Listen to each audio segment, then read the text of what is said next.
So there's sort of two things that I want to talk about tonight, that I suppose may or may not have anything to do with the other.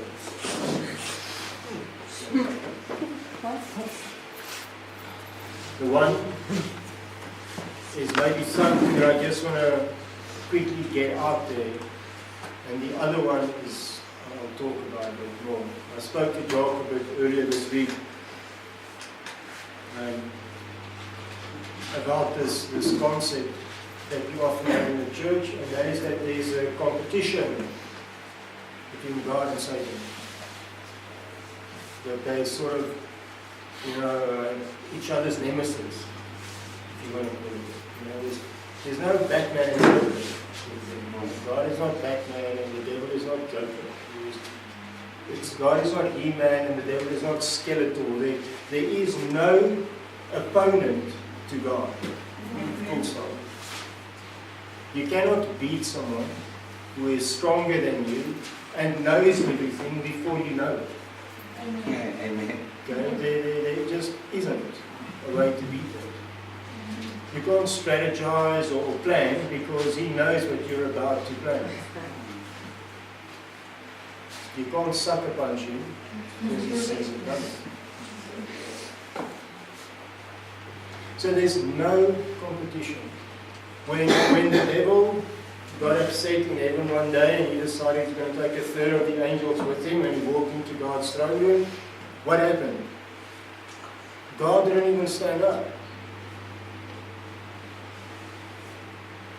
God simply said to Michael, show him the goat. There's no fight. And it's important that we realize that.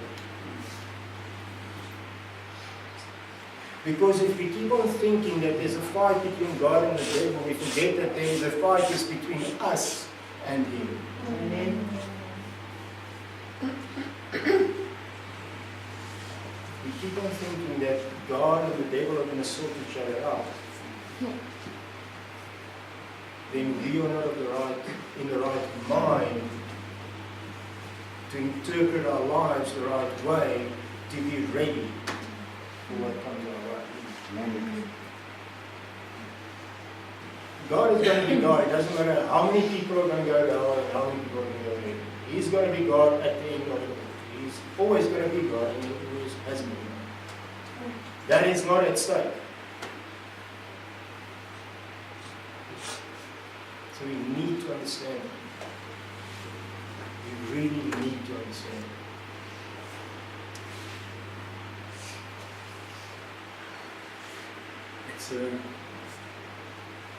It makes a fundamental difference to our approach to life when we get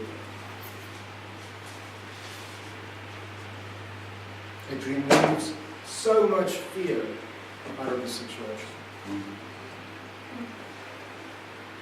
And if the example of a God in heaven is not sufficient for you, then whenever a demon came into Jesus' presence, they manifested, most often automatically. The father brought his son to Jesus, and the next moment the dude falls down on the ground, and then Jesus tells him to go. Then Jesus rocks up at another island, and the demons come to him and say, "What are you doing here, Jesus, Son of Man? Have you come to torment us before our time?" Okay. They knew who he was. They knew there was no fight. Their next question was, "Please don't send us into the abyss. Please just send us into the pigs. Or send us somewhere else." So he sent them into the pigs. Now that was approximately about 2000. The demon called himself Legion. Okay. No fight. They asked permission. You must understand that. Because if God says you are more than a conqueror, He can only make that statement if He is above competition. Someone that has weakness, or someone that is fallible, or someone that can be beaten, can never promise someone else that they are more than conquerors. He can say that because he's done it.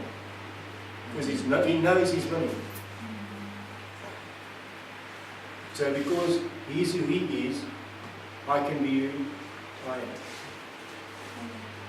I can find my spot there. If I think that God and the devil are in competition, even if I am seated in heavenly places, I still feel weak. And I still feel vulnerable. But if I know that that section there is above reproach and above contest, it's different.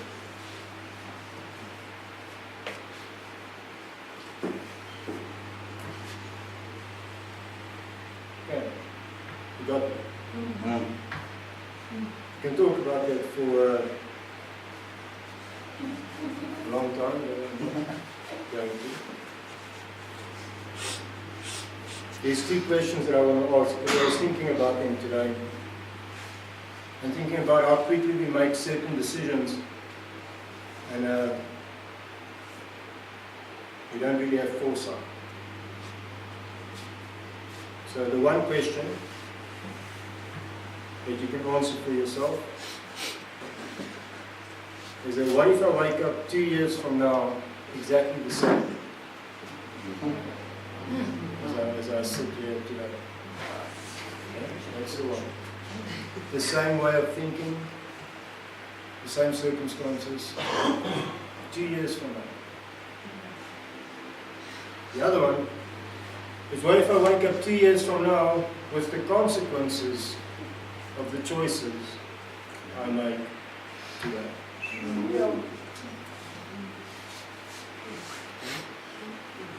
Similar questions, but a little bit different. Consequence is not necessarily a bad thing.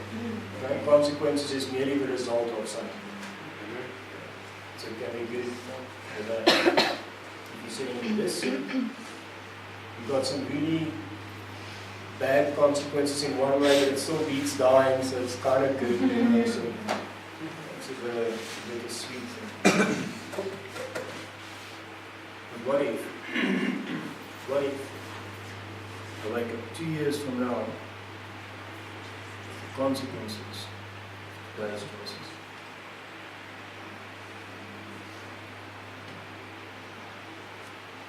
Would I make different choices? Well, how many of my decisions would I make different? How many of my decisions would I take more seriously, and how many of them would I take more lightly? Because it goes both ways. Sometimes in the moment a decision can feel this big, but 2 years from now it's really irrelevant. And I waste so much energy to try and do the right thing right now. But it's actually not really something. It's just the emotional pressure or the social pressure or whatever that makes it feel good.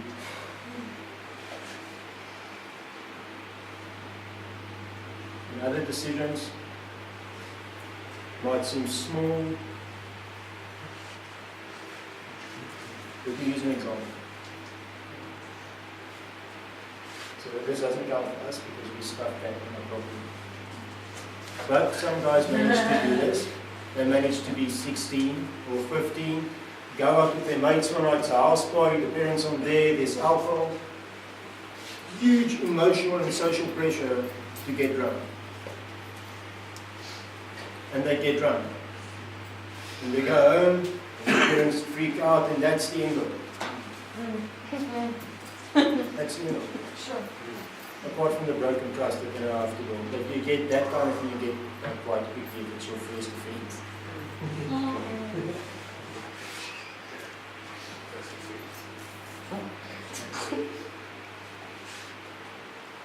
But it was a stupid decision. Whether I said yes or no there, it really didn't have a dynamic influence. No.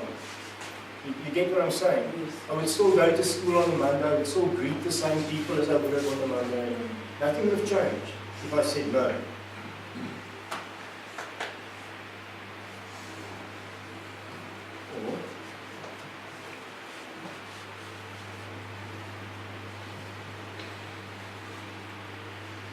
similar situation.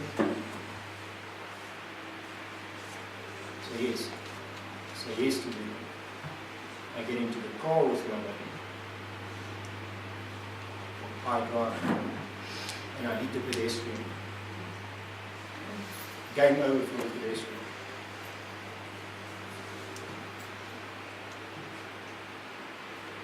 But I was really just going to drive 600 meters to the cafe.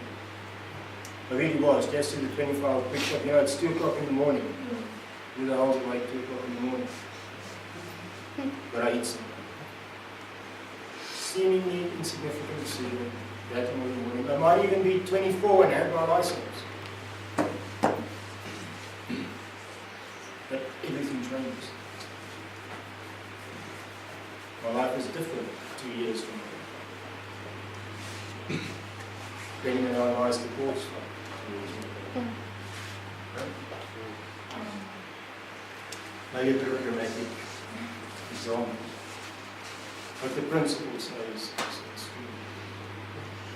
What if I lied to my parents today?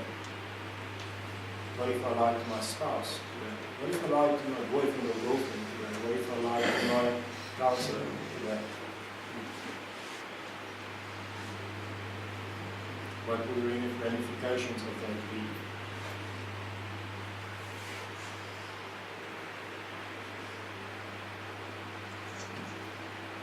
There's a lot of things, but I think the decisions we take lightly most often are those that affect trust in those around us, isn't it? Right? Trust. Yet those are the ones that we pay the highest on. So it's the highest return on investment. If you break it continually, you will still welcome my parents. Maybe sure. So I think you still welcome each other. If you continue, that stops as well. Amen.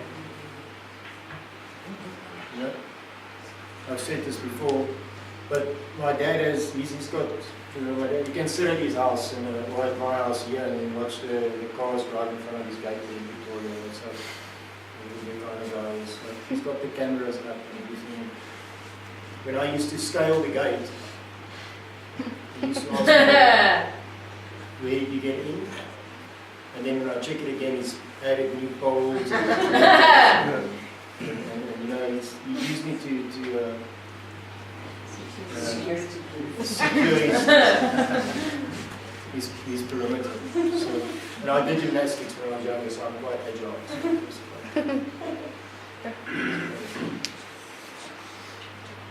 Trust. Relationships, choices.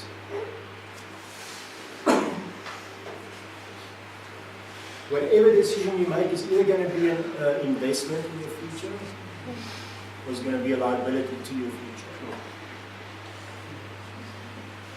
There's one of those two options. You don't get a neutral decision. It's either going to be an investment or it's going to be a liability. It's either going to be a small investment or a large investment. That can differ, or a small liability or a large liability. It's either going to be an investment or a liability. You know why? Because thoughts become choices, choices become behavior, behavior becomes habits, habits become character. And that's your lifestyle.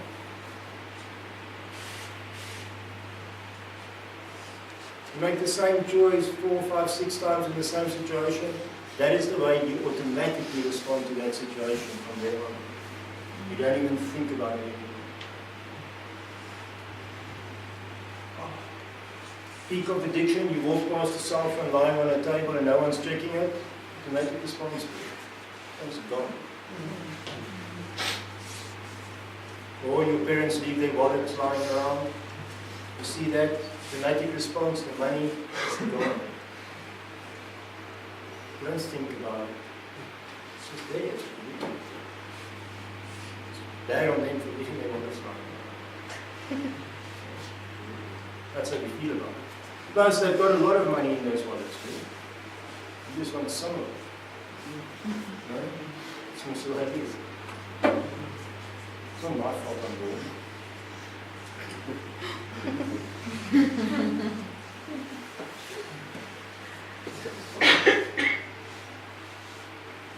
There was actually a dude in the States that won a case against his parents for not aborting him when he was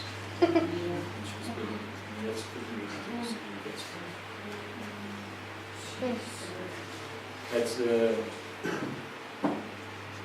That's a good example of making a bad decision in the legal system. Continually having this nonsense like that.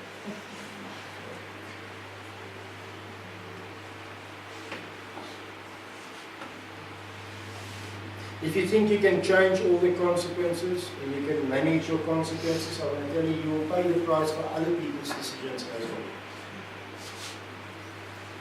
If you don't know that, and if you think that's not true, please, I would like to go back, I don't know, maybe 30 years towards even the end of apartheid. And I want to show you what's happening in the country today. It's the grandkids that are paying the price for decisions their grandparents made. Okay? That's what's happening. None of the up-and-coming people had anything to do with anything that happened there. But they are the role players in how this plays out. They suffer the consequences of that. It's just the clearest example, that's why I use it. Decisions people make.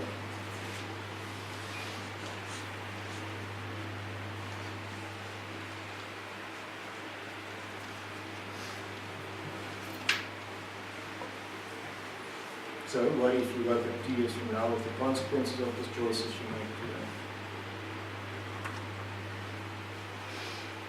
There's another guy now, speaking to Charlie earlier, about 2 years ago. His parents weren't willing to walk his road with us the way he said it should be walked. Now the guy's far worse off than what he was when he was 2 years ago.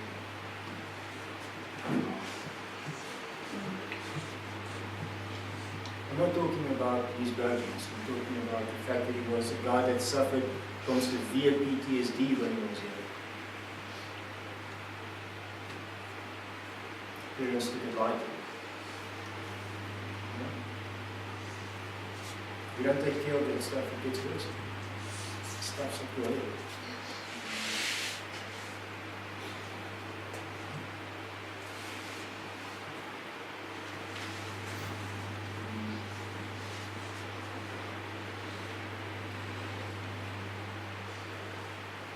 Jock had a cool thing on his profile at his stage. It said you can avoid reality. You can't avoid the consequences of it all.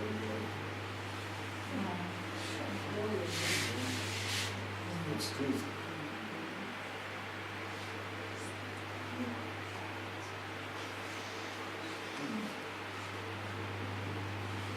Who have you lied to yourself? Told you it's not that bad. It's not okay. How many other people told you it was that bad?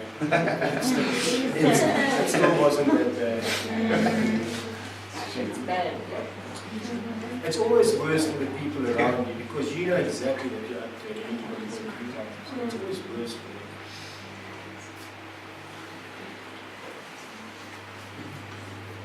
See, we are a victim of our own decisions. They are a victim of our decisions. Always think you've got some level of control. And I challenge you to change your definition of control. That control does not mean to have the final say in a matter, or to be able to manipulate or steer something, or someone, or a situation. But control is the ability to have control means I make a responsible decision, a responsible, productive decision in this matter. Then I'm in control of my decision. And only when my decision is responsible and productive am I in control. Because we are in control of our money when we blow it on drugs. Isn't it? It goes from my hand to that hand, and that's it. I control the movement. Don't take it from me. But that's not really control. If we define control as that, then people we are in control of most areas of our lives. Because we choose to do it. So control can't be defined like that. Control has to be defined with responsible, productive decision or behavior making. Then, if you look back at your life 2 years from now, you'll see it. You'll see some good stuff. You'll see yourself differently.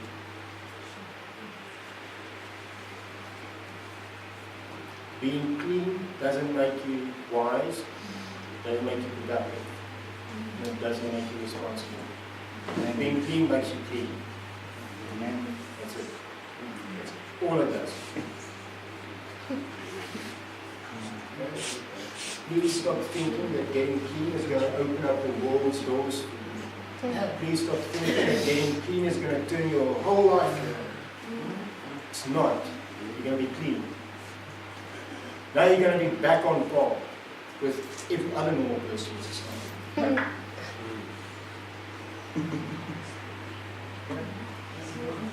I'm challenging this because we leave here with like this delusion that we are clean, we worked hard and we changed our lives. No, buddy, you started at a deficit.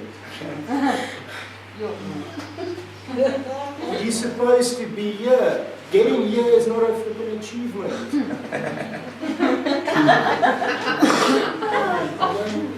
That's showing up for the race is not an achievement. You are just there now. Now it starts.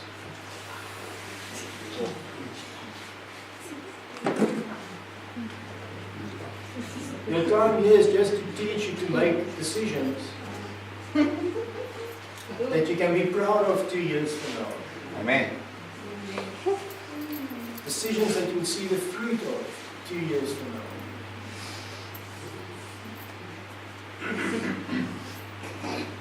You guys laugh at me. But probably about half of you are still going to leave here and still expect all the doors to open up and still be upset when your parents don't trust you and they do all of those things. And maybe, hopefully, at that point, you'll remember what I said to you. And then laugh at yourself a bit and then get back to reality. Because it's important to laugh at yourself. If you lose that, you will lose that risk. Because you're going to do stupid things. I have to laugh at the way you think sometimes.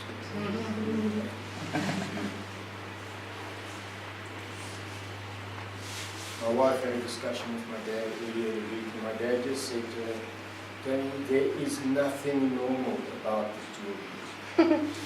There is nothing normal about the situation. There is nothing normal about you. It's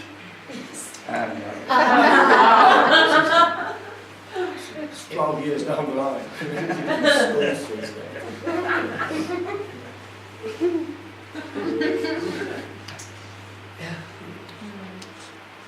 It's okay.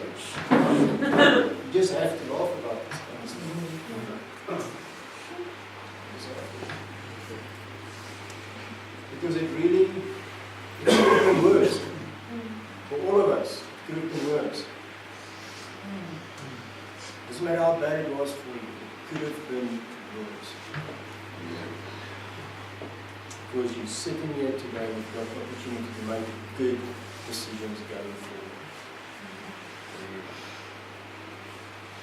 Some people die, they're the lucky ones. Other people get stuck in psychosis and they can't change their choices anymore, but they're stuck in the consequence of their decisions for decades.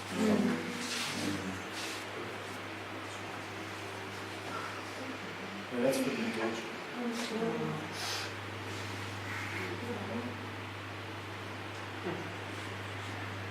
I'd like to tell you that most of those people also thought it would never happen to them.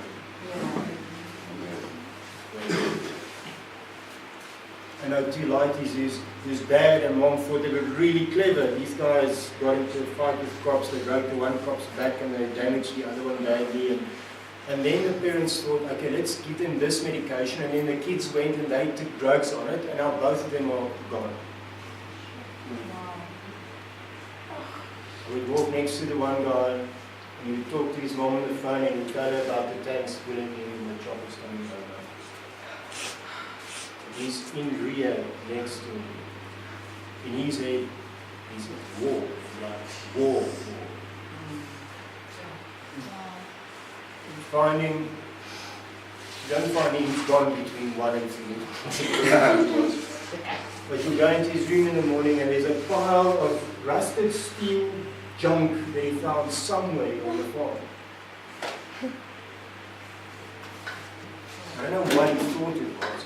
Or it will be worship. And then he'll be sneaking up behind the people. Like cutting the guy's throat. Stabbing the guy. Gone. I'm talking about gone. Him and his widow. Those guys were A-class students. They were both models.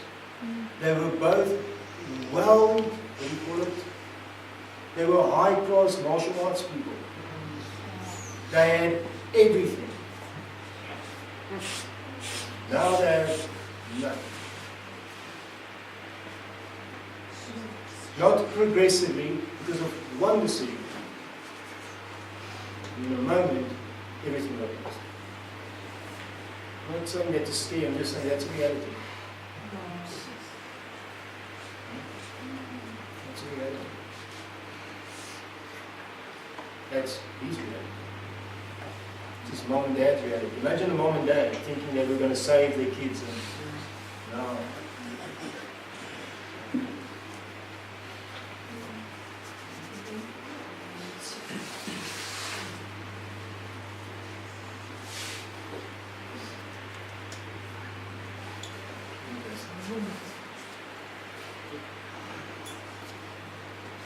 You are going to wake up 2 years from now with the consequences of the choices you made.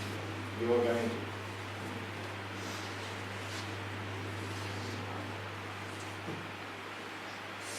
Nowhere around that. So we need to be wise. When we make decisions that can impact our future, especially when we're emotional, especially when we're frustrated or irritated or sad or depressed or hugely happy. I mean, I think at least half of you could put up your hands and say, I'm most likely to relapse when I'm really happy and everything is going really great. In that euphoric state, then nothing can go wrong. Once, only once. I don't necessarily have a specific time when it was beautiful.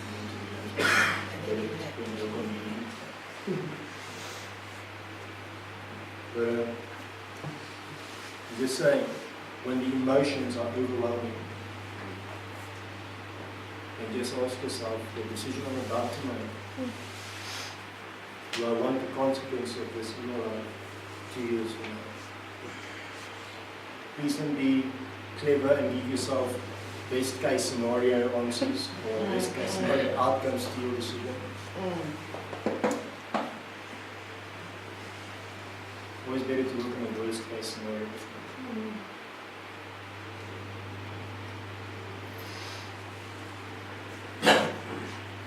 If you think this is recovery related, it's not. It works for recovery. But Richard Branson and all these guys use the same technique. They just call it boarding.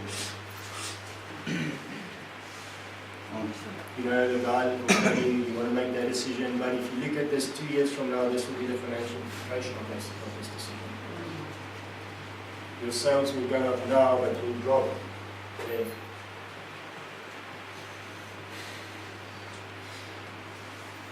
That's just one of them.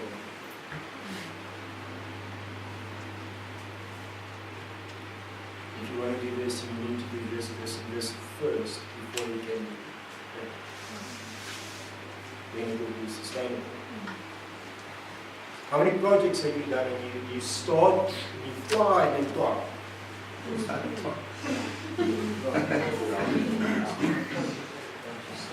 You go full steam. Great idea. You go for it.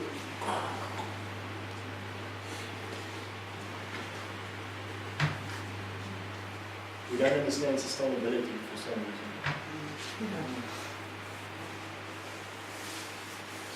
Face yourself.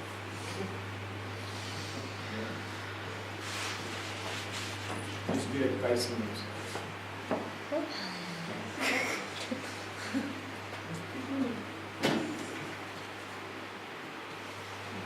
You know what the problem is with going full tilt? When you fail, it eats away at your self-esteem.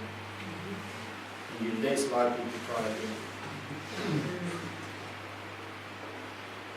And 2 years later, you haven't tried anything new again. Problem is it's not just 2 years that went by. All your buddies moved ahead 2 years.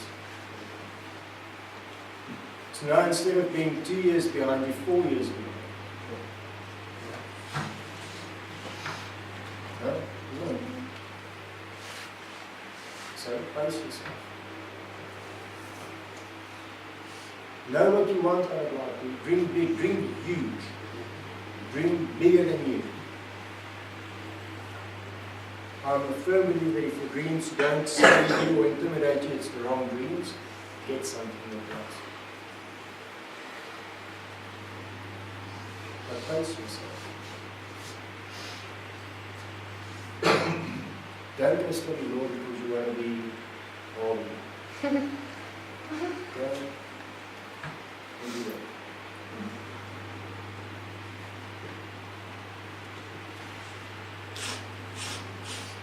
Do you know that 80% of business owners are CAs? You know that? Sure. There's no Don't go study CA, which you want to do. Choices. You know that choice, that dude that you laughed at school, that you mocked for being a nerd? You know, those choices that he made? You know? That guy we have to go to for a job interview. That one. He made some good choices. And he's reaping the rewards.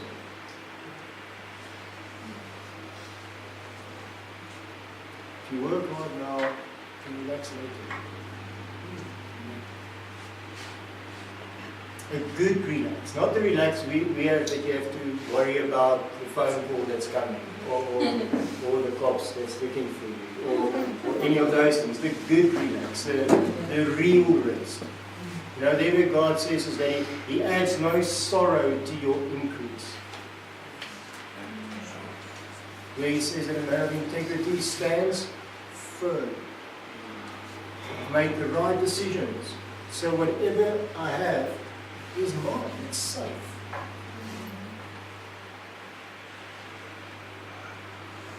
And you know what's a nice thing about getting somewhere the right way? Is even if you do lose everything because of someone else, you still know the way to get back there.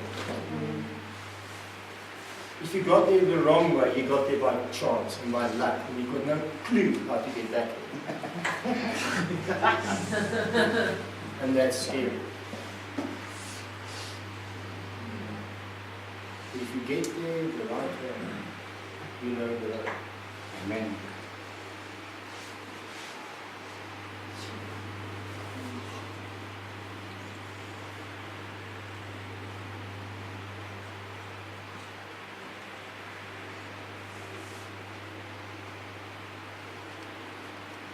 I've deeply come to realize that the concept of quick fixes doesn't exist in any world. What's the percentage on lotto winners? They end up back where they were, I think it's a year or 2 years after they win the lotto.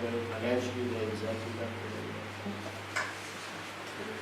Because money doesn't change the mind, or your habits, or anything else.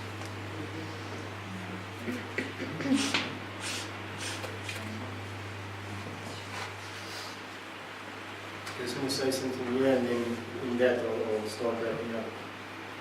Psalms 27 verse 3. For me it's a very powerful song. It said, though an army deploys against me, my heart's not afraid. Though a war breaks out against me, still I'm confident. Just that. Though an army deploys against me, my heart is not afraid. Though a war breaks out against me, still I'm confident. Yeah, I don't know what your translation says. It shouldn't be too far off. It should say a similar concept or idea.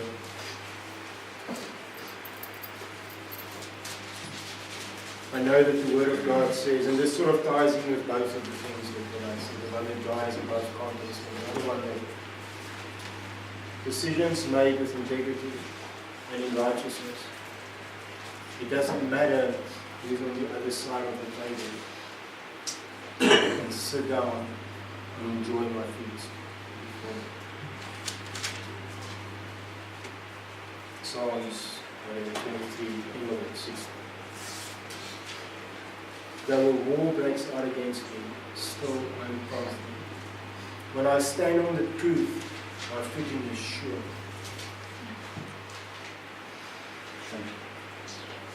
I don't have to think big. I can just stand.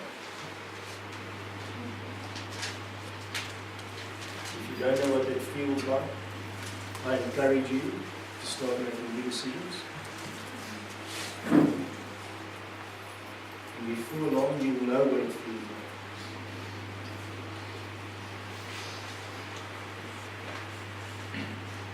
You know, when you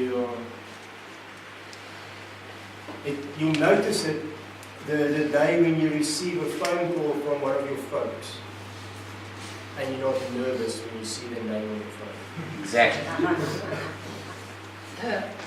Then you'll know I've been making some good decisions now. No, it really is like that. It's a stupid example, but it is like that. Very See, true. when my folks phone, my folks phone, I can just answer the phone and say, hey, I don't have to worry that I caused like years of trouble. It's true. It's okay.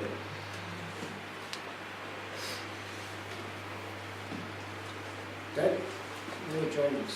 If I get a message now from our chairman, I don't have to be nervous because I know we're walking openly. No?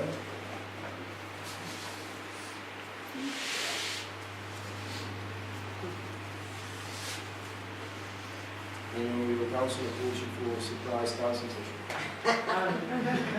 Yeah, that time to prep your head for what's it like.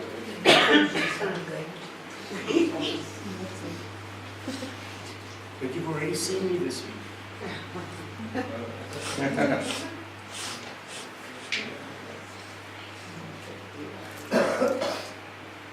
That's the thing, in closing, that I appreciate, one of the things I appreciate most from God, and these things that He teaches. You see, because the Bible teaches us stuff. It teaches us how to live. And one of the things that I come to value most out of what He teaches is the fruit of peace. Just that fruit of being okay. And I'm not standing here saying that I live in that absolute peace that surpasses understanding all the time. But I get to be there about 80% of the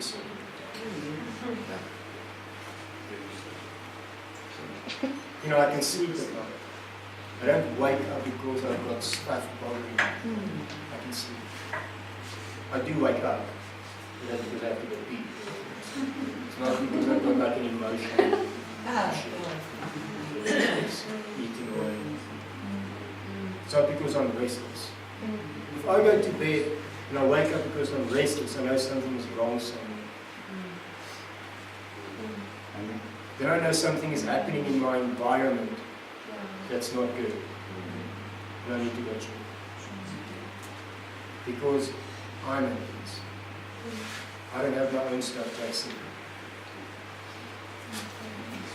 If you think I'm lying to you, I'm actually telling you the honest truth. If I wake up and I'm unsettled, something's wrong. I guarantee you. Sometimes breathing, sometimes it's smoking. Something's off.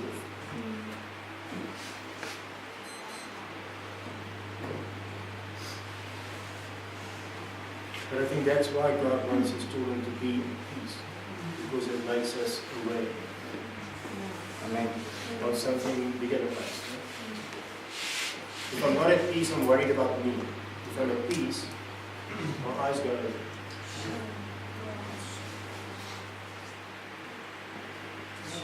So Father God, I pray that as we walk in decisions that give us peace, that peace that surpasses understanding. Your word says that the kingdom of God is righteousness, peace and joy. Father God, I pray that we come to understand that you give us righteousness, and because of that we can have peace and experience joy. But I pray that we walk in a way that sustains the gift that you've given us. There is no point in being set free and then just like it says, going back to the bondage. Or like Paul says to the Galatians, going back to the chains.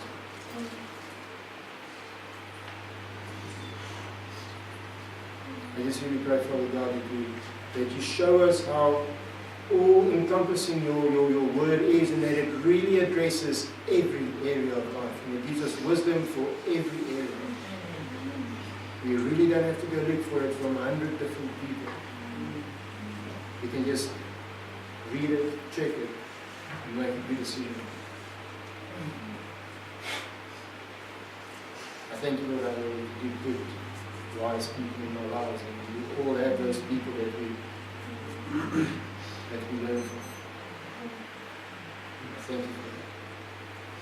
And I thank you that too is right, because your word says, Paul says, imitate me. But I pray that our eyes are always above everything else set on who Jesus is, the author and the perfecter of this faith that we walk. In Jesus' name. Amen. Amen.